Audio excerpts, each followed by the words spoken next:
अमित का एक रुख करूंगी जिससे पहले कि मैं बाकी सहयोगियों के पास जाऊं। अमित, ये बताएं कि पिछली बार खुद प्रधानमंत्री आए थे नोटबंदी का ऐलान करने के लिए। इस बार आरबीआई की ओर से ये गाइडलाइंस जारी की गई और ये जानकारी दी गई।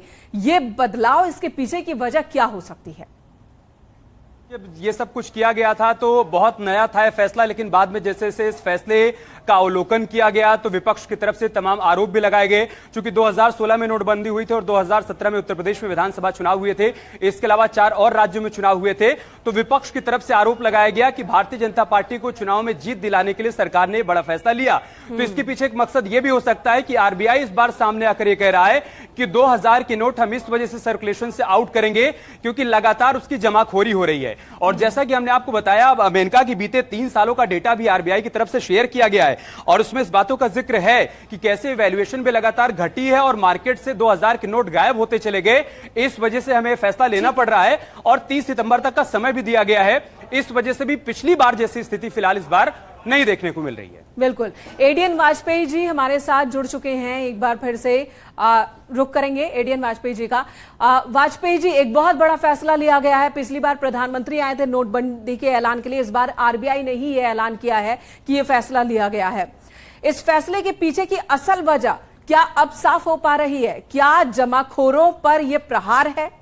जिन लोगों ने काला धन जमा कर रखा है 2-2 हजार रुपए के नोट में, उन पर प्रहार है? देखिए, बात बहुत ही स्पष्ट है कि 2018 तक प्रिंटिंग तो नोट्स ही हो रही थी, चलन में बिल्कुल ही गायब थे। यदि मान लीजिए आम उपभोक्ता के पास में 2000 के नोट नहीं है, आम व्यापारी के पास में नोट नहीं है, तो नोट हैं तो कहाँ पे हैं? बिल्कुल। तो एक पर्टिकुलर वर्ग है जिसने कि अपने पास में 2000 के नोटों को लेकर के जमाखोरी की है और बहुत ही स्पष्ट तौर पर 2 ही 3 ग्रुप हैं हमारे पास में। पॉलिटिकल लीडर्स हैं, इनके पास में पैसे हैं, बड़े इंडस्ट्रियलिस्ट हैं, उनके पास में पैसे हैं, या जो टेररिस्ट होते हैं या आतंकवादी, इनके पास में पैसे हैं। तो सरकार ने सोच समझ करके निर्णय लिया है कि भाई आम आदमी को तो किसी पर तकलीफ होने वाली नहीं है और उनकी तकलीफों को दूर करने के लिए एक समय अवधि दे दी कि आप 23 सितंबर तक 20-20 हजार रुपए करके आप जमा कर दीजिए। इससे बड़े नोट जिनके पास में आएंगे उनको तकलीफ जरूर होगी।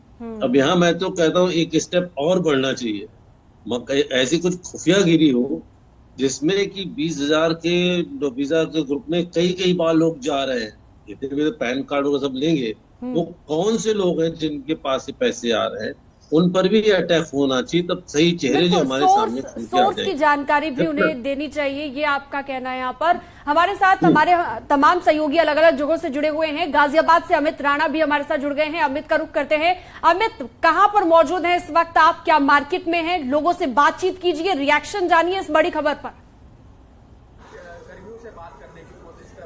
देखिए, मैं आपको बताना चाहूंगा, सबसे बड़ा फैसला ये लिया गया है, दोबारा एक बार ये फैसला लिया गया है कि नोटबंदी वाली जहां बात आई थी उसके बाद से आज 2000 के नोट पे पाबंदी लगाई गई है। मैं खड़ा हूं फिलहाल गाजियाबाद के आरडीसी में, जिसको कहा जाता है कि यहाँ का ये मिनी कनॉट प्लेस कहा जाता है। कुछ लोग मेरे साथ हैं जो चाय की चुस्की ले रहे हैं। चाय की चुस्की तो आप ले रहे हैं, लेकिन मुझे ये बताइए, जो ये 2000 के नोट पे बंद करने की बात आई है, आपको लगता है सही फैसला है? बिल्कुल सही फैसला है जी। अगर सरकार ने इतना बड़ा स्टेप लिया है कि नोटबंदी के बाद जब 2000 का नया नोट लॉन्च हुआ था जी, तो तब भी उन्होंने कुछ आतंकों पर हमला किया था कि कहीं से ये फंडिंग बंद हो जाए, जो टेररिस्ट फंडिंग वो सब बंद हो जाए।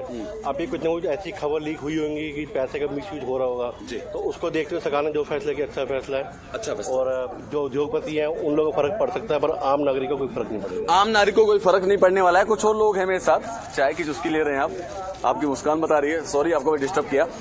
क्या सही फैसला है ये जिस तरह की 2000 का नोट की बंदी, जो नोट है उसकी बंदी की बात की जा रही है? 2000 का नोट बंद करना सही फैसला है एकदम। उसका रीजन है क्योंकि काफी हद तक जो नोटबंदी के टाइम पे लोगों ने कन्वर्ट किए अपने पैसे, तब 2000 का नोट ही था केवल मार्केट में। तो जो ब्लैक मनी थी वो सब कन्वर्ट करके 2000 में अभी भी अंडरग्राउंड है। मतलब बड़ा जो नोट होता है वो ब्लैक मनी के काम आता है, अभी भी अंडरग्राउंड है। हाँ। और एटलीस्ट अब वो बाहर आएगा तो या तो गवर्नमेंट को टैक्स देना पड़ेगा जी, तो भी गवर्नमेंट का फायदा है, देश का फायदा है, हमारा फायदा है।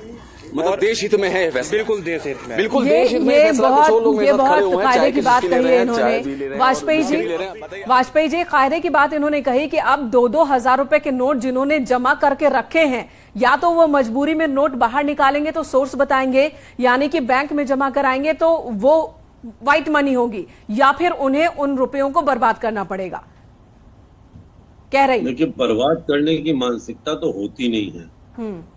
ये जो हम भारतीयों की जो मानसिकता है, रुपए को लक्ष्मी मानते हैं, कोई भी जलाएगा नहीं, कोई कुछ नहीं करेगा। पहला प्रयास ये होगा कि जितने नेता लोग हैं, आपस में काम करने वाले लोग हैं, सैकड़ों हजारों लोग, सबको 20,000 रुपए दे करके वापस करने का प्रयास करेंगे, सबसे बड़ा प्रयास। तो इसीलिए मैं फोर्स की बात आती है, एक जो आम आदमी धोती कुर्ता पहने हुए 20,000 रुपए कैसे वापस करने चला गया, कहाँ से लाया पैसा? 2 बार इंटरव्यू लिया जाएगा, पता चला है किसके माध्यम पैसे जमा हो रहे हैं। तो वहां पर यदि अटैक किया गया तो बहुत सारे चेहरे और सामने आ जाएंगे। और देखिए, पहले की बात में अब की बात में अंतर इतना है कि एक मनस्य बना हुआ था कि नोटबंदी हो सकती है। जब 500 रुपए के नोट की बंदी आई थी तब मानसिकता बिल्कुल नहीं थी, तो अचानक से एकदम से लगाते, शॉक जैसा लगा था लोगों को, बड़े बड़े लोगों को तो खाना हजम नहीं हुआ था उस दिन का। इसमें पहले से मानसिकता बनी हुई थी, और 2000 का नोट तो प्रचलन में था ही नहीं आम आदमी। ठीक है, लेकिन वाजपेयी जी एक सवाल तब भी बनता है, वाजपेयी जी एक सवाल तब भी बनता है, पिछली बार जब नोटबंदी हुआ था तब एक आंकड़े उस पर सियासत भी खूब हुई थी। आप बने